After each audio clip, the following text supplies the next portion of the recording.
Okie doke. So last week I can't say we left on a cliffhanger because that wouldn't be the appropriate analogy, but we left off right before something really cool. So we wrapped up on the bottom of page 62. And David, I may just read that paragraph again because we're going to be getting into the third step promises here, and so I think that paragraph kind of sets it up nicely. Anything you want to say? Recap anything for now? Just get right in. Okay, let's do this. All right, guys. So we're going to pick up bottom of 62, bottom paragraph. I'm going to read that, but we're not going to, unless David, you want to re-comment on anything in there. We'll see how you feel. All right, and if not, we'll just power through. Okay, here we go. This is the how and why of it. First of all, we had to quit playing God. It didn't work. Next, we decided that hereafter in this drama of life, God was going to be our director. He is the principal. We are his agents. He's the father, and we are his children. Most good ideas are simple, and this concept was the keystone of the new and triumphant arch through which we pass to freedom. Yeah, I think it does us justice. I have to make some comments here simply Sure. because setting up that whole paragraph is what we find out about ourselves is how that we're extremely selfish and self-centered. They were driven by 100 forms of fear, self-delusion, self-seeking, and self-pity. All these things are blocking us from power. They arise out of ourselves. We find out that our troubles are of our own making. So if I just stop making my own troubles, I won't have these problems. I just don't have the ability to remove this selfishness. And it says, above everything, we alcoholics must be rid of selfishness, or what? We must, or it kills us. So in the big book of Alcoholics Anonymous, we'll find death threats, and that's one of them right there. But that gives us, like Bill always does, he tells us a huge issue or problem of death, grave danger, and then he gives us the solution. God makes that possible. So as David read there, we find out that we couldn't reduce our self-centeredness by wishing or trying on our own power. We had to have God's help. And then it says, this is the how and the why of it. So the how of it is that, first of all, and which means immediately we make this decision, we must make this decision to quit playing God. And in my experience about that whole thing is, it was easier for me to concede to my innermost self that I was a real alcoholic and a drug addict than it is for me to quit playing God. It just is, because I didn't even realize I was doing it all the time. And then it says, why do we find out that we have to quit playing God? Because it doesn't work. That's why. So God plays God, David plays David. That is the nuts of it. And then in the order of things, because it says next in these orders, we decided that hereafter this drama of life, God was going to be our director. Director is one who is in charge of an activity. He is our principal, first in order of importance. We are his agents, a person who acts on behalf of another. We get to be agents of God. And then it says most good ideas are simple. And then this concept, this relationship with power, that's the concept that we're talking about here, was the keystone. So the keystone is at the top of this triumphant arch that we're building here, that we're going to pass through freedom. And this is relating to step 3. Okay, fantastic.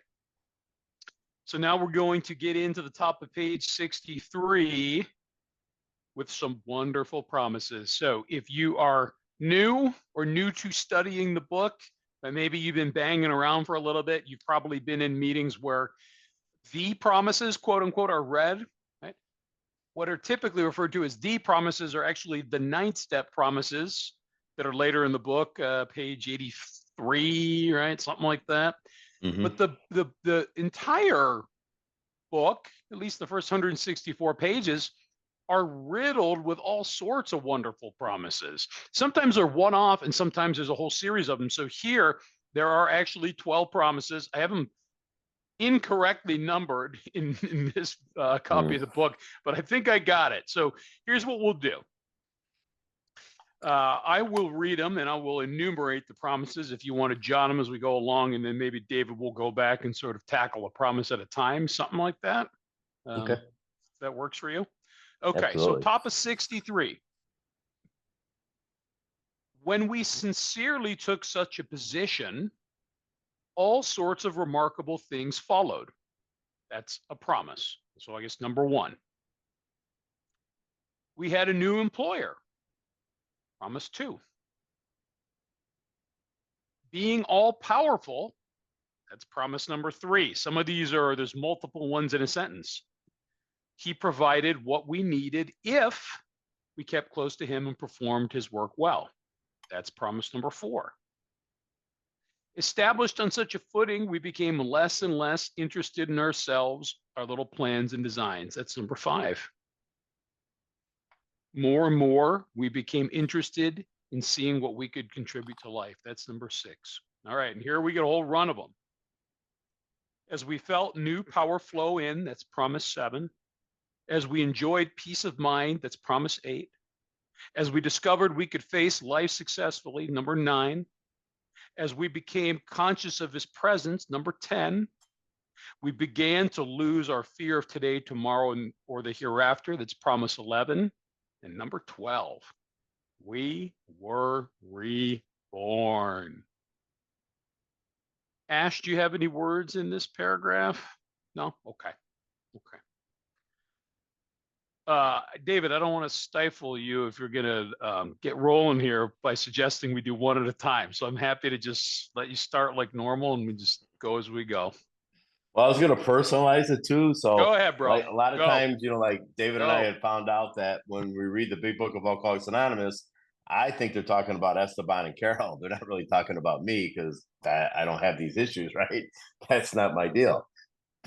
Truth is if I personalize things, and we get this from Mark Houston, we turn this around and we make this so it's identifiable for me. So it says, top of the page, when David, so I'm going to just take these words like we and he, and I'm going to change them around. I'm going to personalize and put them in third person. When David sincerely took such a position, what position are we taking here? We're made a decision to have relationship with power. So this paragraph here is all about, we became conscious of his presence now because we made a decision here. We're making a decision 3. Now I'm conscious of his presence in my life. Then it says the position, all sorts of remarkable things followed. David had a new employer. I am now his employee. And back to the position, what position am I taking? The decision that he's our father, he's my principal, he is my director. That's the position I'm taking. So God is in charge of these activities of mine. I have now fired myself from my management position.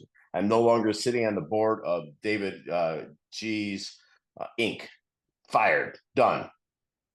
So this is the position I've taken. He's my father, my principal, and my director. And all sorts of remarkable things follow that David pointed out as a great promise. We had a new employer, capital letter there, meaning God. Being all powerful, God provided what we needed. Here's the condition. If we kept close to God and performed his work well. What is the work well talking about? We're talking about the 12th step. Practicing these principles in all our affairs. And when we get there, we'll talk a little bit more about it. There's a chapter in the back of the book, Working with Others, that gives us directions on how to work with others, but it doesn't really identify with how do we practice these principles in all our affairs. We'll find out the 3 chapters after that really give us better directions on how to do that. But you'll have to wait for that because it's going to be many moons from now. So now we're established on such a footing. So David became less and less interested in himself. David's little plans and designs. More and more, David became interested in seeing what he could contribute to life. So now I'm not taking, I'm trying to give. I'm not so much a taker as I was before.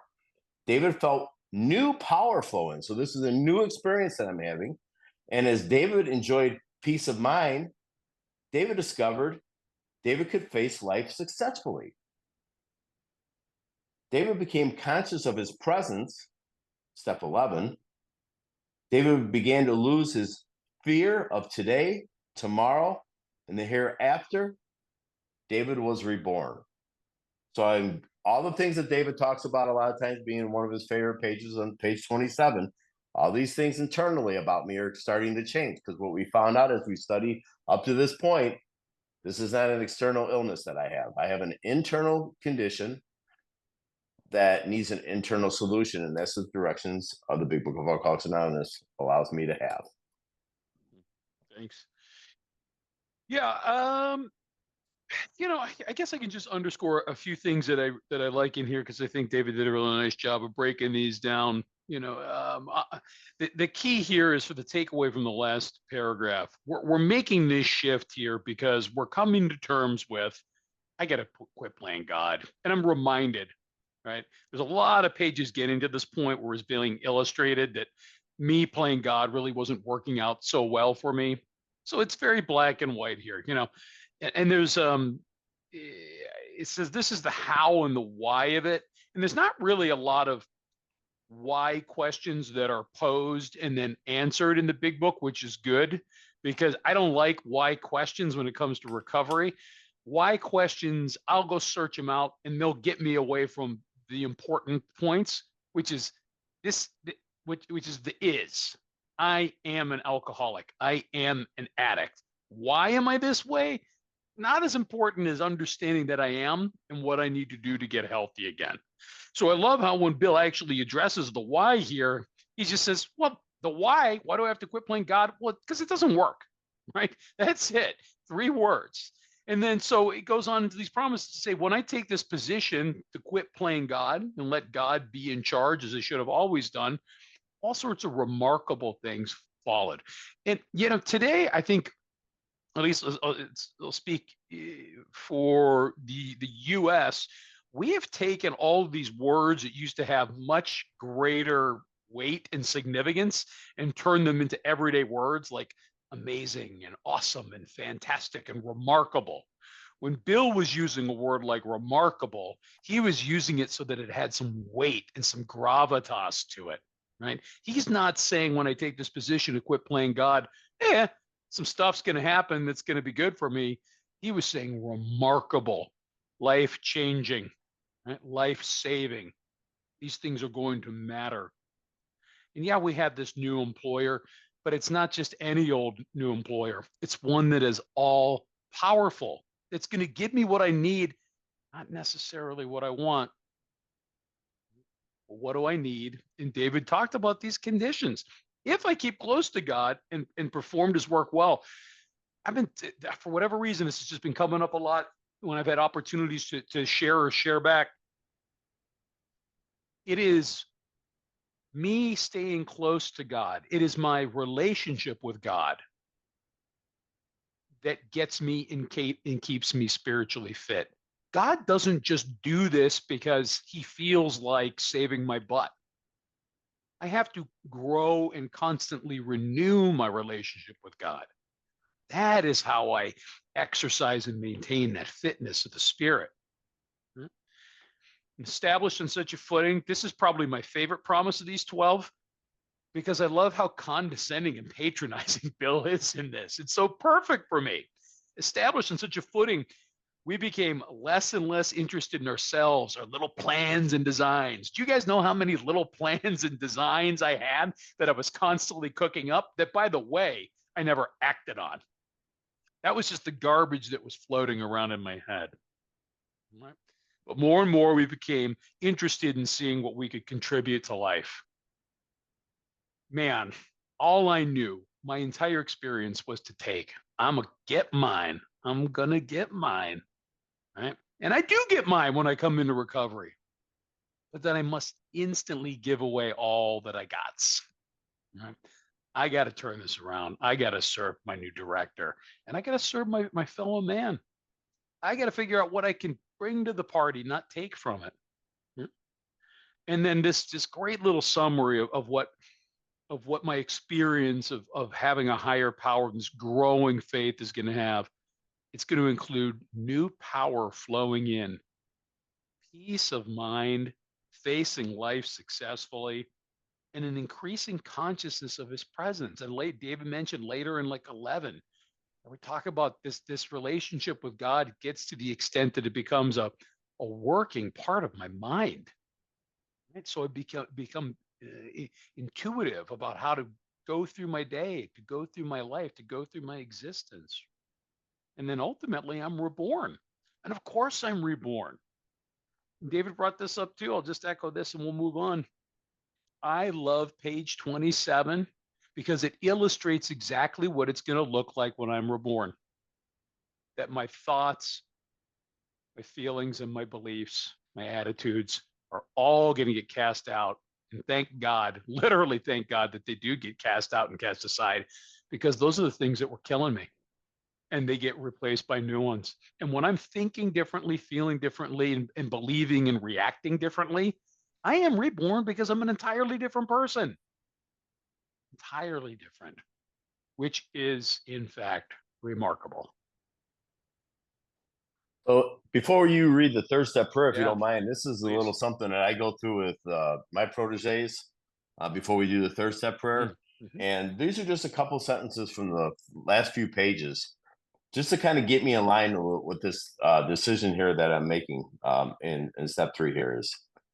So the first thing I'm going to do is I'm going to ask myself that I must be convinced that any life run on self-will can hardly be a success. We can find that back on page 60 in the 4th paragraph. And that happened to be the first requirement, which is also a must. I know Howard's on here today. And according to Howard and the studies that I get to do with him, we're up to about 139 must have tos or had tos or something to that fashion in the big book of Alcoholics Anonymous. So if anyone thinks there's no must, check and see that there You're are. reading the wrong book. Right. So the first requirement is that we convinced that any life run on self-will can hardly be a success. The second one that I do, these are my notes. I don't have these memorized. I had to quit playing God. We just read that. David read it when we started out here. Page 62, 3rd paragraph. And that the third one is the God will be my director now. Same paragraph. I'm just really trying to remind myself of what I am doing here. I'm turning my will and my life, my thinking and my actions, according to Joe and Charlie, over to God. And then the top of page 63 that David just read here to us, that I will allow God to be my new employer. So those are the 4 things that I do before I take someone on my knees through the third step prayer.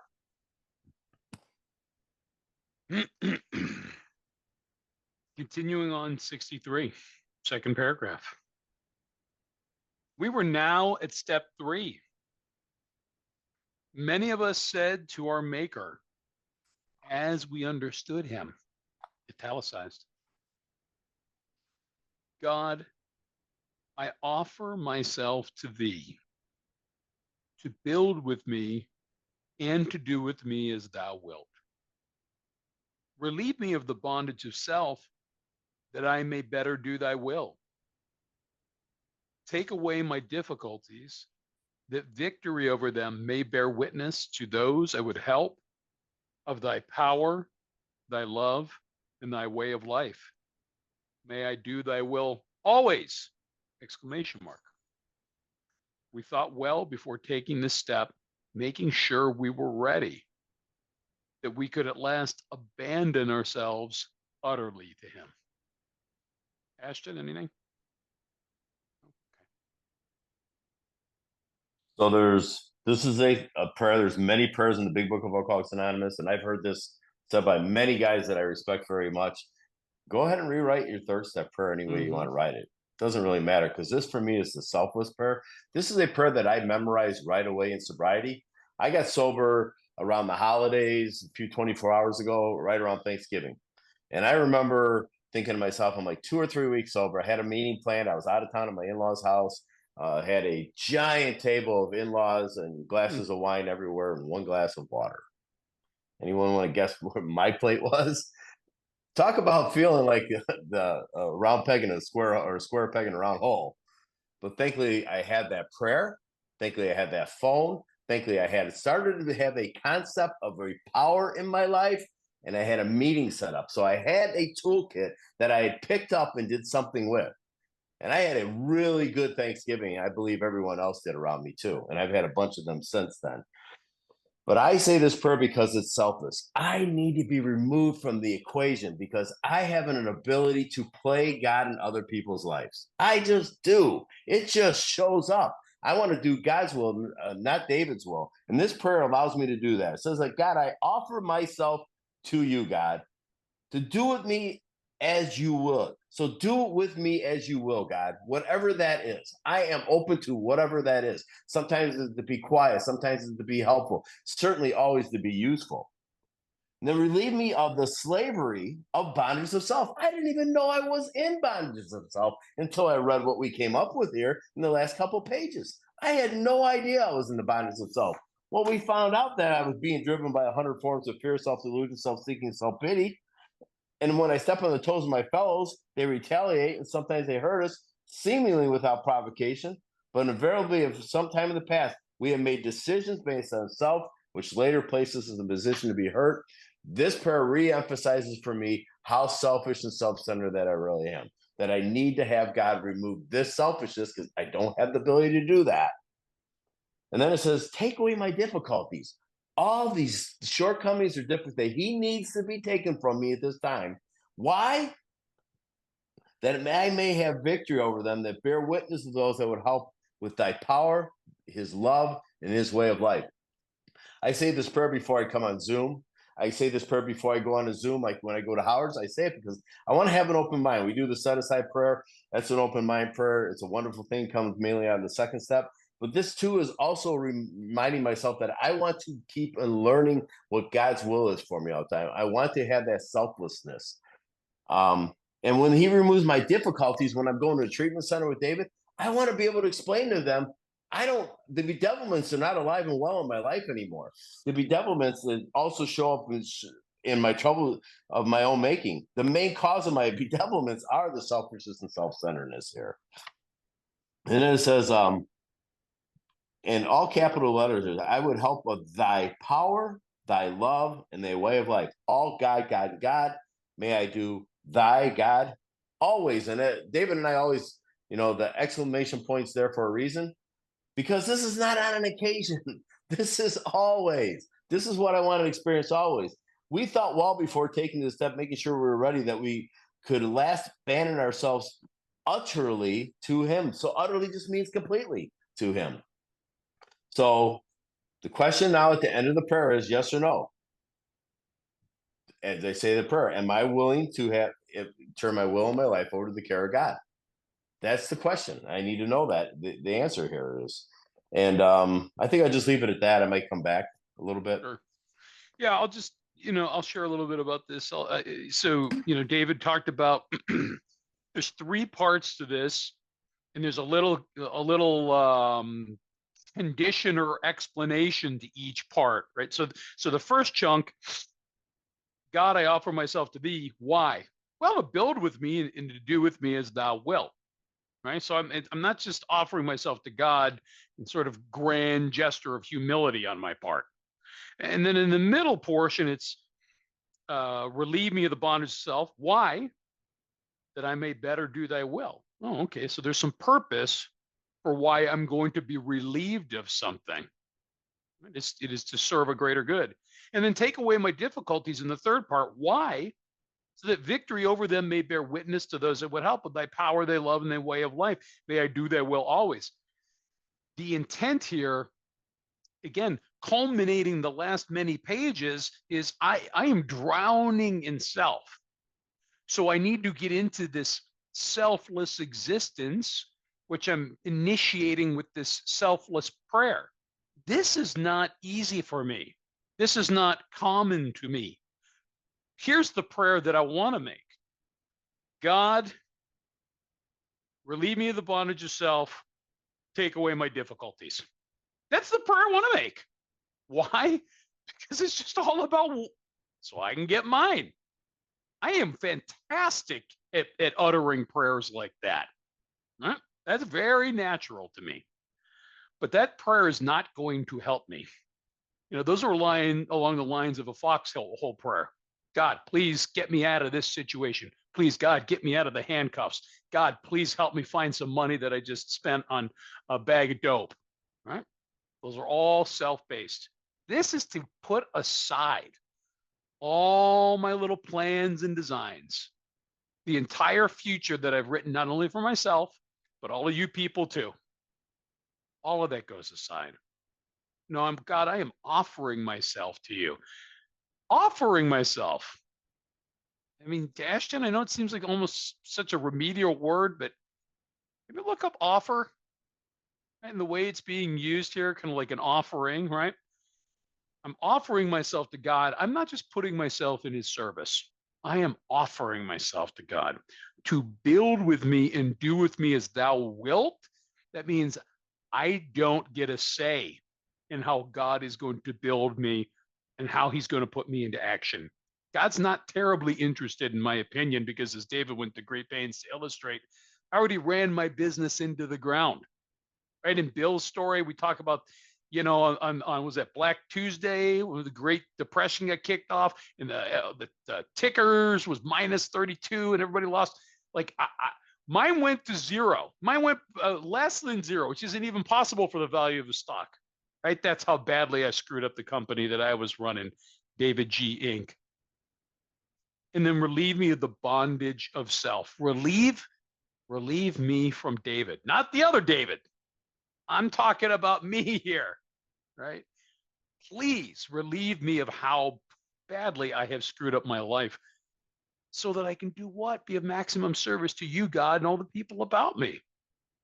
And yeah, take away my difficulties so that I am not handicapped from being able to go out and help other people through demonstration, bearing witness, right? To all those people I want to help. And I'm going to demonstrate to them your power, your love, and your way of life.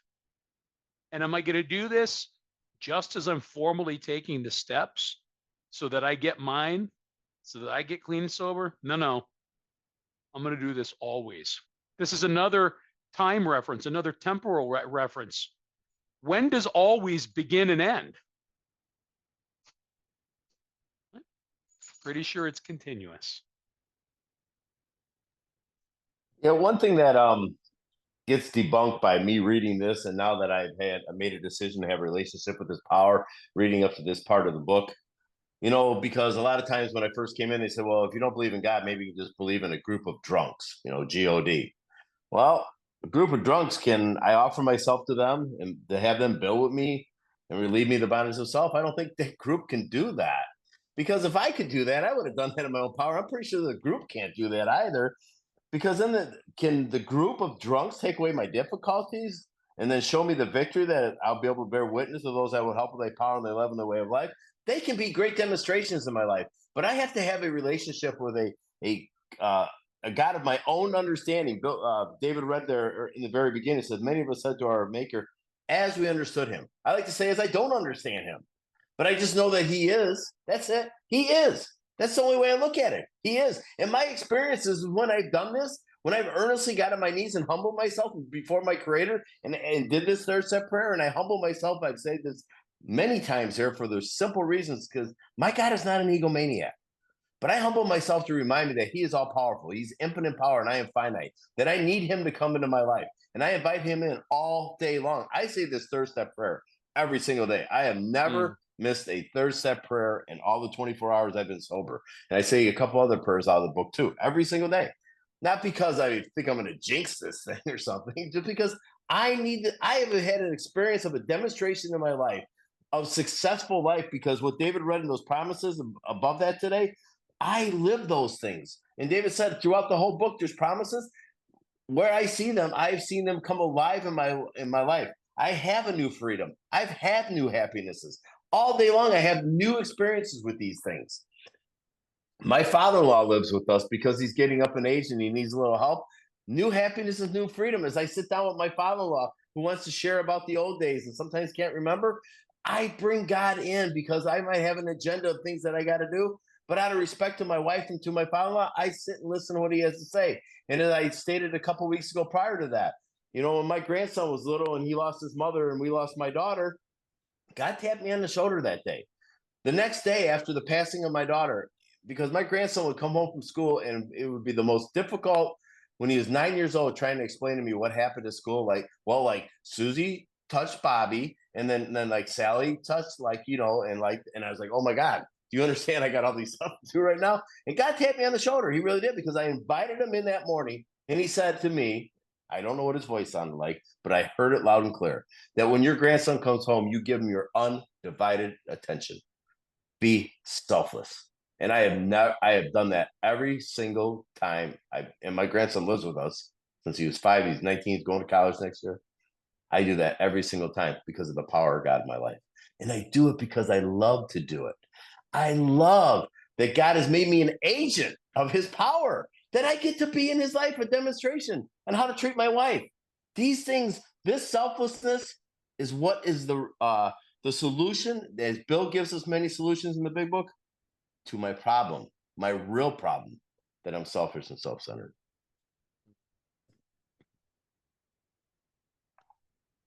All right, let's continue in 63, third paragraph. Oh, sorry, David. I did find some definitions. Oh yeah, please. There's a lot of them, so I'm just going to name like a few of them because a lot of them could fit. But for offer, it could mean present or express readiness or the intention to do something. Provide or make an attempt at or show one's readiness.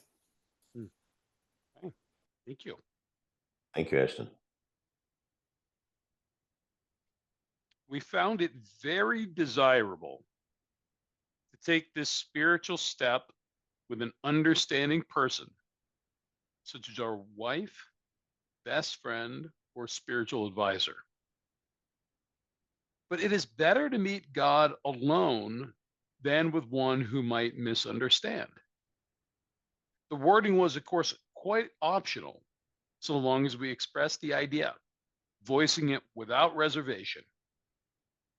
This was only a beginning, though if honestly and humbly made, an effect, sometimes a very great one, was felt at once. Okay. So I love how this starts out. It gives me direction, and it uses the word. We found it very desirable, very desirable. Reading the black and white to take this spiritual step, because these all are spiritual steps with an understanding person. Would that person possibly be a sponsor? I think so. That would be a great person to take this step with. That's who I do with my proteges. I do the third step prayer. We get on our knees, we say this prayer. Or you can do it with your wife. I've done this prayer with my wife. I've done this prayer many times with family members. Best friend, I would do this with David. A spiritual advisor, anyone who's a step guide in my life, absolutely.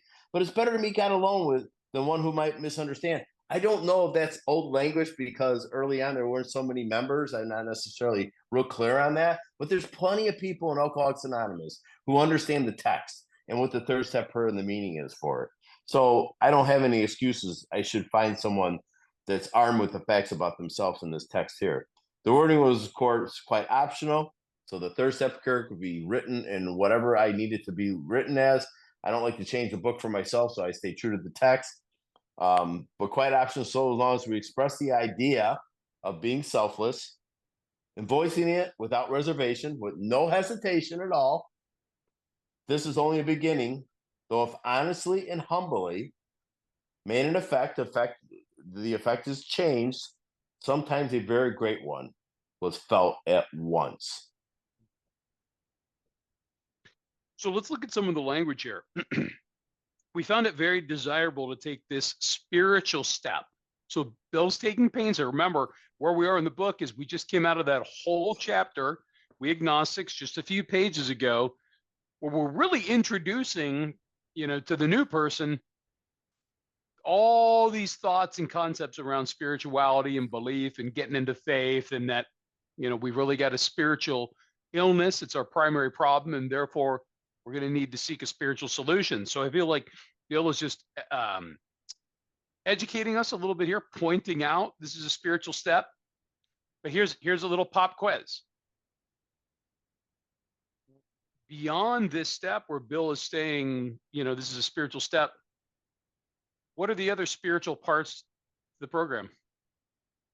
It's a trick question. It's all spiritual, right? This is the whole thing. You guys have heard me say this if you've been coming to this meeting.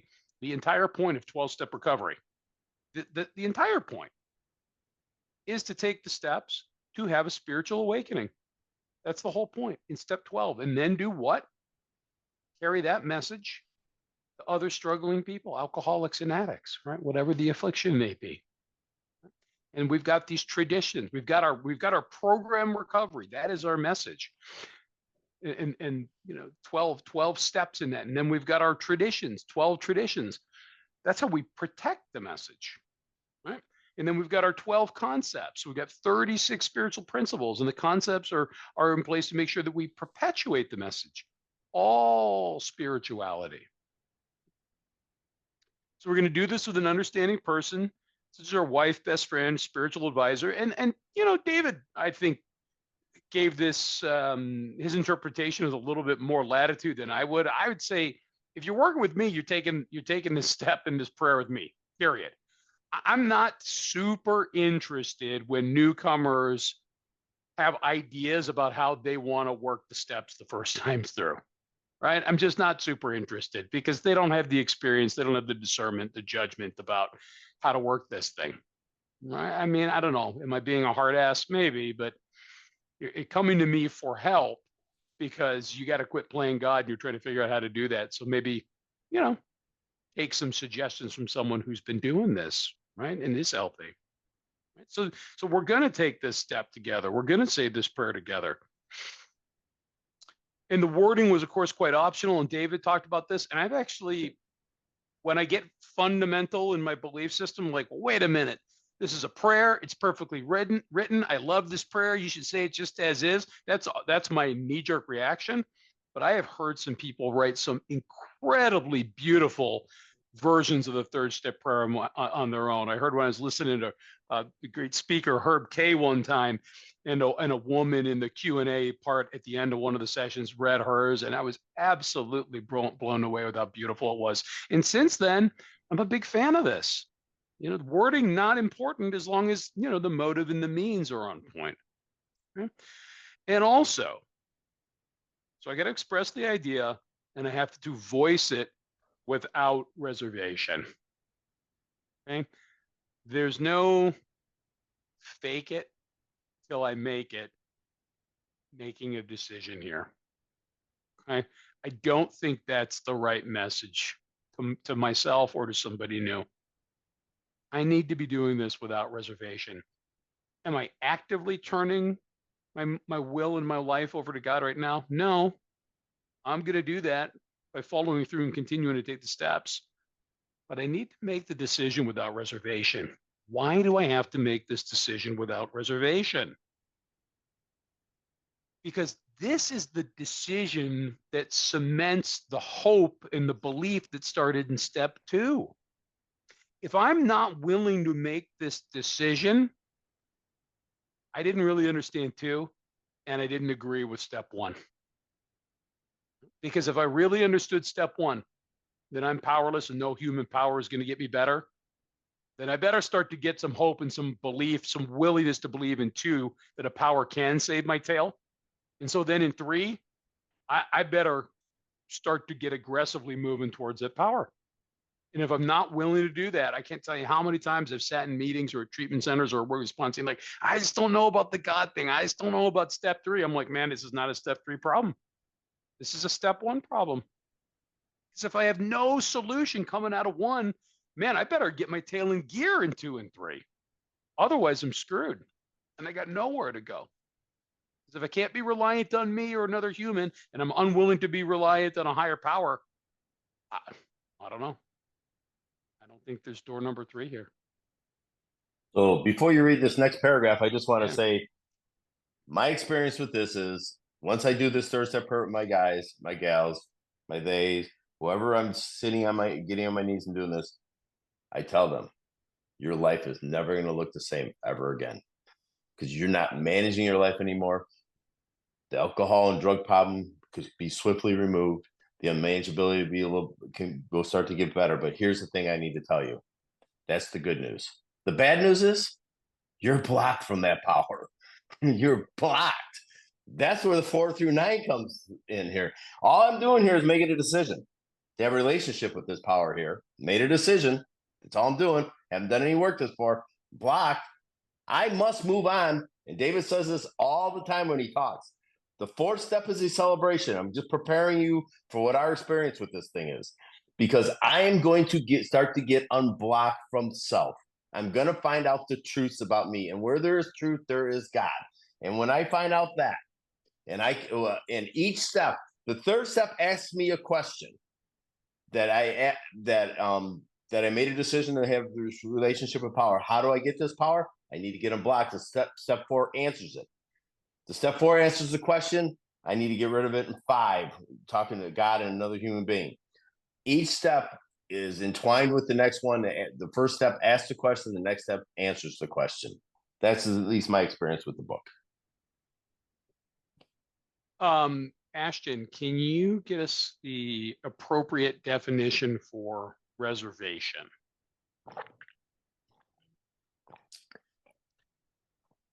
Bottom of 63.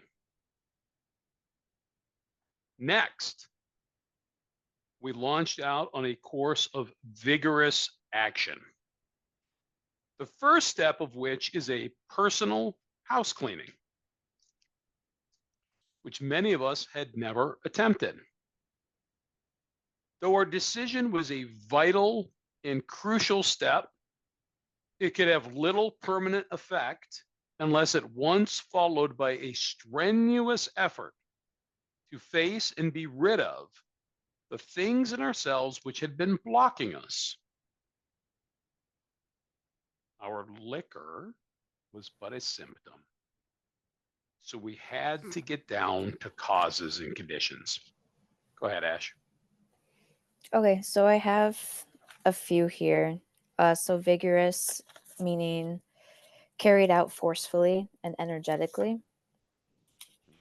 I also do have vital, which is life-sustaining, life-giving, necessary to the continuance of life. Through our decision was a life-sustaining, life-giving, necessary to the continuance of life and crucial step. And then I do also have strenuous, which means eagerly pressing or urgent. So it could have little permanent effect unless at once followed by an eagerly pressing or urgent effort to face and to be rid of.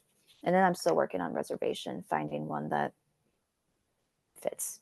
Thank you. Thank you, Ashton. Go ahead, David. Yeah, Bill drops the jackhammer on us here, man, with a lot of effect, with a lot of heavy energy, right? What's the time frame between step 3 and 4? None. It's Next. go now. Next. What does next mean? Next means now. Right now. Let's go. I'm going to do a third step with somebody tomorrow. We're going to have a fourth step in their hand before we leave. Just giving you a heads up. Vigorous course of action. The first step of which is a personal house clean. This is the first step of real action, meaning step 4 of the personal house cleaning, meaning step 4 through 9. Turn the page, which many of us have never attempted. I've never done this. I've always lived in column 1 and 2. I know exactly who I'm mad at and why I'm mad at them. Here's a definition of reservation from Howard in the chat. And then it says, though our decision was a vital, as Ashton told us there, life-giving, crucial step. The crucial step was turning our will and life over to the care of God. But it could have little or permanent effect unless at once means now again, followed by a strenuous effort to face and be rid of the things, take action there, the things in ourselves who have been blocking us from that power. Our liquor was but a symptom. We know now that I can't break out in craving. The obsession has to be removed by a power greater than myself, and I fired myself from my management position in David G. Inc. So I know that. So we got to get down to causes and conditions. We're going to analyze my defects of character. That's what the outline kind of looks like for me. That's all I got in that. Yeah. So next, and if you want to be argumentative, or if a new person we're taking the steps wants to be argumentative, you say, well, next could be next month, could be next year. Okay, fine, whatever. That's not what's being connoted here. I say my prayer with my sponsor, and then the next thing I do in my recovery is I start writing some inventory. Next, with some urgency, right? Next, I launch out on a course of vigorous. I love the word vigorous because it's almost like an onomatopoeia, word that sounds like what it is. Like vigorous to me feels like busy and intense, right? So, of course, a vigorous action, not vigorous procrastination until I'm ready. Again, this goes to like a newcomer. I don't care if you don't feel like you're ready. You don't know what is best for you early in recovery. You just don't. Just trust me. I listen. I am sure it is theoretically possible to move somebody too quickly through the steps. I'm sure. I've not experienced that, but I have a lot of experience with people who drag their feet. Everybody who drags their feet, yeah, and so I see you smirking, Ashton, right? So people who drag their feet get into trouble. Sometimes bad trouble, sometimes the ultimate trouble, death, right? Oftentimes relapse, whether it's behavioral or you're drinking or drugging again, or all sorts of other things, right? Let's move swiftly. Let's not drag our feet. Let's not be full of fear. Let's do the work. Let's be in a vigorous course of action. The first step of which is a personal house cleaning, which many of us had never attempted. Bill's being generous. He should have just said none of us had ever attempted. I can't imagine. This sounds like the kind of thing that I would have attempted in some sort of self-help system course I would have taken, and it would have been totally whatever the opposite of thorough is, right? Sparse, and I would have been totally dishonest with everything I would have written down, right? Though our decision, so my third step decision to turn my will and my life over to the care of God as I understood him to that point, was a vital, life-saving, and crucial, critical, required step. It could have little permanent effect. Oh my God, guys, I'm trying to get permanently better for the rest of my life. We think so that's too many slogans in the rooms have gone sideways and twisted. David was talking about this earlier. Things get sideways and are taken out of context. I want to get better for the rest of my life. I want to stop drinking and drugging for good. I want a new way of life that is going to keep me happy, healthy, and sane. I do not want to have to renew this every 24 hours. I don't want to have an existence where I'm fighting not picking up a drink every day. What a horrible existence. No, I want to get permanently better starting now. So it's going to have little permanent effect unless at once is another temporal time reference. When is it once? Now. At once, followed by a strenuous effort to face and to be rid of the things in ourselves which have been blocking us. Blocking me from what? Blocking me from God? Blocking me from my spiritual awakening? Blocking me from getting a healthier head, heart, and gut? Our liquor was but a symptom. So in the first 54 pages of the book, right, the 10 pages of the doctor's opinion, in the first 43, right, 53 pages, we're talking about the powerlessness of alcoholism, right, in the big book of Alcoholics Anonymous, chiefly the physical and the mental. After that, starting on page 44, we're really getting into the main problems: lack of power. And really, my ultimate problem is my unmanageability, my spiritual sickness, which is self, right? Selfishness, self-centeredness, self-seeking, just self everything, right? But here, Bill is then smashing home this point. He's saying, don't you get it by this point? The drinking, the drugging, the dangerous sex, the spending, the overeating, the whatever it was that I was powerless over. Man, that's just a symptom. What's my real problem? Right? Spiritual sickness, unmanageability. So we had to get down to the causes and the conditions. What is making this happen? David, you want to double back? Yeah, so a little bit on a couple of words that I missed here. So for definition purposes, top of page 64, first full sentence. So though our decision was vital and great definition by Ashton, for me, I'll give it to you, life-giving, life-sustaining. But crucial is a Latin for at the crossroads. I'm at the crossroads here. Made a decision to turn my will and my life over the care of God. The care, not over God, over the care of God. Different meaning altogether when I put the word care in there as it's listed. It could have little permanent effect unless at once David reemphasized how important that is here. Everybody thumbed up on that one for sure. By a strenuous effort to know, to face, and be rid of the things in ourselves which are blocking us. So I will find out my truths. And again, where truth is, I will find God. That will be my fifth step. And 6, 7 is what I will be rid of these things. God will remove the things that he finds that are unacceptable in my life. And again, we found out that our liquor is but a symptom. So we know back on page 62, our troubles are our own making. Yeah. And as David pointed out, after page 44 of our book, we're not even talking about liquor in our bodies any longer. So alcohol is not the problem. David and I and a whole bunch of us here haven't had a drink or a drug in a lot of 24 hours. I don't have a drink drug problem. I have an alcoholism problem, and sometimes it's untreated, where the bedevilments come alive for me. So we get down to causes and conditions. Is that my fear? Is that the cause? And the condition is it self-will or self-reliance? Self-reliance doesn't go far enough.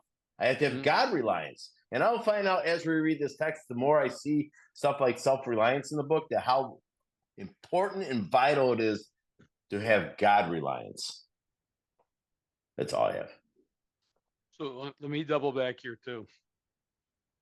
Though our decision was a vital and crucial step, it could have little permanent effect unless at once followed by strenuous effort to face and be rid of the things in ourselves which have been blocking us. So here, anybody else here, if you like me, good at making decisions? Like, I'm great at making decisions. Like, anybody ever make this decision? Gonna start my diet tomorrow, right? Tonight I'm gonna have pizza and cake, but tomorrow I'm gonna start my diet. And then the next day, did I start my diet? Well, sometimes, but sometimes not, right? Or get up in the morning and say, I'm going to go down, I'm going to exercise today. I got an elliptical down in the basement. I'm going to go 45 minutes on the elliptical. I'm making the decision to do that. But until I get my tail on the elliptical and press the start button and start moving, that decision doesn't do me much good. So what's being said here? I've got to make a decision and then I have to act on it. But guys, this isn't just a decision for me. Remember, the decision was framed in a prayer to God as I understand him to this point. So I'm saying, God, I'm giving myself to you so that you can do with me as you like. But how do I prove that decision out to God? How do I prove to him that I'm serious about this decision? How do I fulfill the commitment that I'm making to God? It's by continuing to do the work. This is such an important idea. And I said this earlier tonight. It's my relationship with God that gets me better. It's not just God. Because we've got stories in here and we've seen it, I'm sure most, if not all of us in our experience. People come to meetings, maybe do a little 1, 2, 3, start to get some of those external circumstances, get a little better, right? Back in the house, back in the bed, got the job back, a couple of bucks in the pocket. And all of a sudden I decide I don't want to fulfill this commitment to God because I feel like God's already given to me those things that I want, the things that I lost, those circumstances that drove me into the AA or another fellowship in the first place. But then what's going to happen? I'm going to reap what I sow. I must keep going. I must fulfill this commitment. Otherwise, it's just an empty prayer. I've got to be in action and more action. First part's going to be this house cleaning, but this house cleaning opens up, the rest of the sort of get healthy steps, 5 through 9. They all come out of 4. And David said it, and I do say this all the time, and it drives me nuts when I am in a meeting and a newer person is sharing about where they are in their recovery, like, oh, I'm ready my 4-step, and some people are like, oh, and they're snickering, or they give them worse crosstalk back and say, oh man, I know how scary that 4-step is, man, and I drank over mine, and it's like I want to throw those people out the window. Mm. This is not a fear step. This is a celebratory step, the 4-step. And we're going to really start to get into it next week because it's going to show me who I've been and how I don't have to be that guy anymore. Right? No recovered, healthy person would say anything to frighten a newcomer about them riding a 4-step. We ought to put them on our shoulders and march them around the room when we hear they're doing a 4-step. They are actively working to save their lives when they're writing a thorough and honest 4-step. Anything else? Yeah, David? one last thing I was going to say. So this is like when I start thinking about it, if I could have done this on my own power, wouldn't I come into Alcoholics Anonymous, Cocaine Anonymous in a lot better shape than I was in? I was in horrible shape, spiritually, mentally, and physically. So I feel, right? And if I want to change my behavior, then I got to change the way I feel. And if you want to change your feelings, then you got to change the way you're thinking. That's like just basic psychology 101. But I don't have the power to do those things. I am stuck in self. And this is why I'm going to get down to the root causes of my condition, which is selfishness and self-centeredness, fear, self-delusion, and self-seeking. Those are the things that I'm going to look at in my 4th step. And I have a 4 or 5 column inventory that we'll get into the next couple of weeks here. And it's going to be freeing. Because by the time I get to 5, I'm going to know God. I'm going to know myself a whole lot better. But I'm really going to thank God from the bottom of my heart. Kind of a spoiler alert here, because I know Him better.